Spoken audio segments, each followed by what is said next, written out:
Hey guys, what's up? This is What's a Tech, and in the last week or so, we saw something really interesting take place that had three key ingredients that makes a perfect story.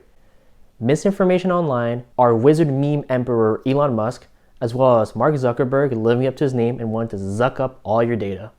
Of course, I'm talking about the WhatsApp controversy that has really filled up all the headlines, well, recently at least. And when I saw it, I was thinking, what's that over there? Well, I saw what's over there, and let's check it out.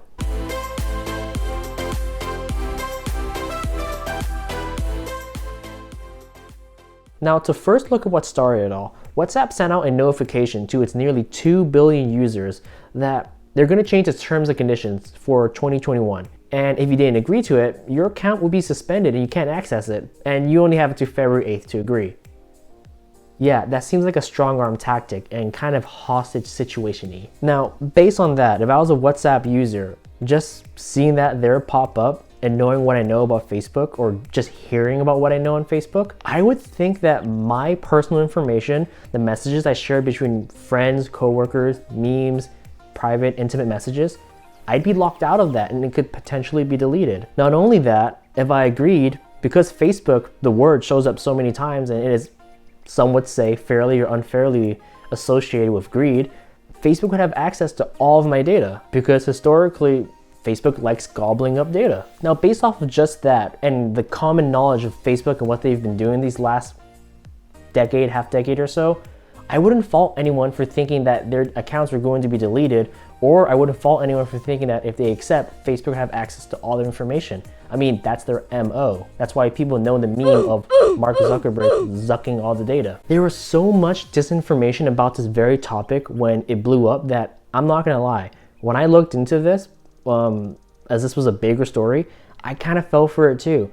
I originally thought that WhatsApp was just going to be absorbed into Facebook and its family of apps, kind of similar to how Instagram was absorbed. But to be fair in this, I'm going to put this squarely near the beginning of the video. WhatsApp cannot see your personal messages or hear your calls, and neither can Facebook. This was taken from WhatsApp's FAQs, and I'll post a link to that as well as other relevant things I've cited in this video, because there was a lot of misinformation that needs to be cut through here, for my sake and I think for some others too. What's actually going to change in WhatsApp's terms and conditions is how businesses operate on the platform, as well as what resources they can use. Businesses will now be able to, after this gets implemented of course, to utilize Facebook's resources and its backend in order to better facilitate e-commerce, because that's what Facebook's pushing nowadays. They already have your data, now they want to get you to spend money on their platforms. That's why Instagram has that shopping tab and Facebook Marketplace is so prevalent on its users. Now, because WhatsApp is about messaging, I don't think there's going to be a pure shopping tab, but more likely we're going to see things like how to reach out to brands for questions, receiving tracking information within WhatsApp, as well as getting targeted ads to you as a consumer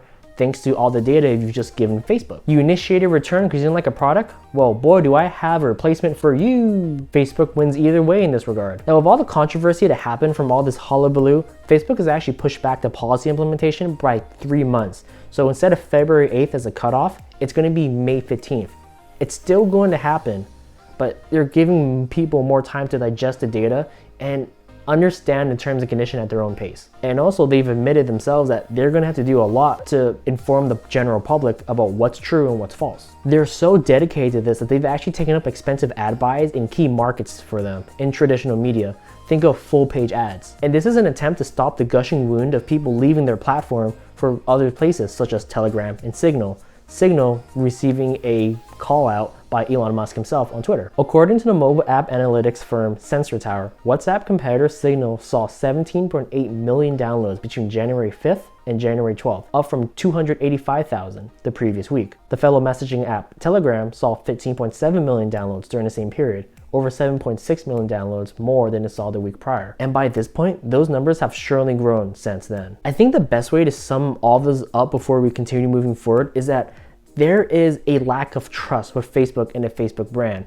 And this whole ordeal has reminded people that WhatsApp is another Facebook company. And even though your information is still going to be encrypted as a typical user, actually that's wrong. The vast majority of users will still have almost all their information encrypted. It just feels wrong because we associate bad things with the Facebook brand. And this reminds us abruptly into our face that WhatsApp is a Facebook company. And Facebook desperately wants to monetize all the data it has on you. And on top of all that, there is a growing, albeit slowly, growing amount of people who want to claw back some privacy left in their lives. This has led them to other applications that I've mentioned earlier, Telegram and Signal.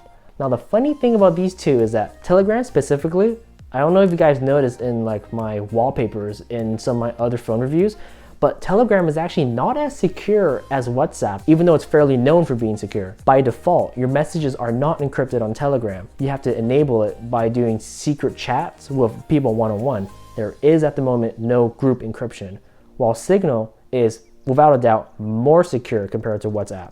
And it's more secure because even though it uses the same Signal's protocol, its version is open source, so it's under the scrutiny of independent audits every now and then. People can check up on it. WhatsApp, even though it uses the same Signal protocol, has a slightly proprietary take on it. So if you move to either of those two platforms, I would recommend Signal. But if you want to use Telegram, because a lot of your friends recommend Telegram, just remember, you are going to have to enable encryption. It is not on by default. Now, in case you guys are wondering, what's the end goal here for Facebook? Why are they willing to go through all of this controversy just to do something that seems benign? Well, their ultimate end goal is to unify the entire user experience across all of Facebook's applications. Think of Facebook, Instagram, WhatsApp.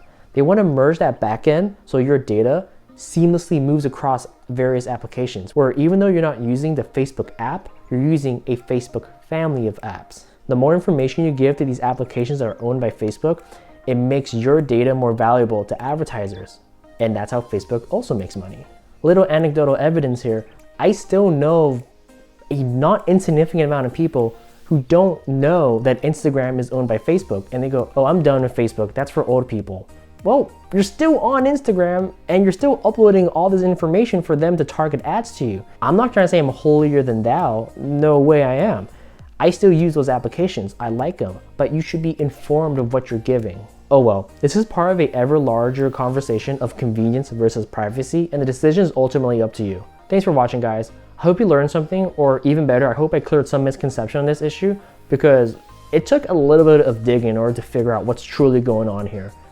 Have you guys done the switch? Have any of you guys had WhatsApp but then switched over to Signal or Telegram? If so, let me know. Personally, for me, I don't use Signal, I don't use WhatsApp. I mostly use iMessage because I'm an iPhone user, but I do use Telegram to message those one-on-one encrypted format because I found that to be more useful in case someone absolutely does not want to text me. Little update actually, believe it or not, most people outside of North America don't actually use SMS texting. They use another third-party application. So this whole debate of blue bubbles doesn't really matter outside of America. Oh well, I'll see you guys in the next one. Peace.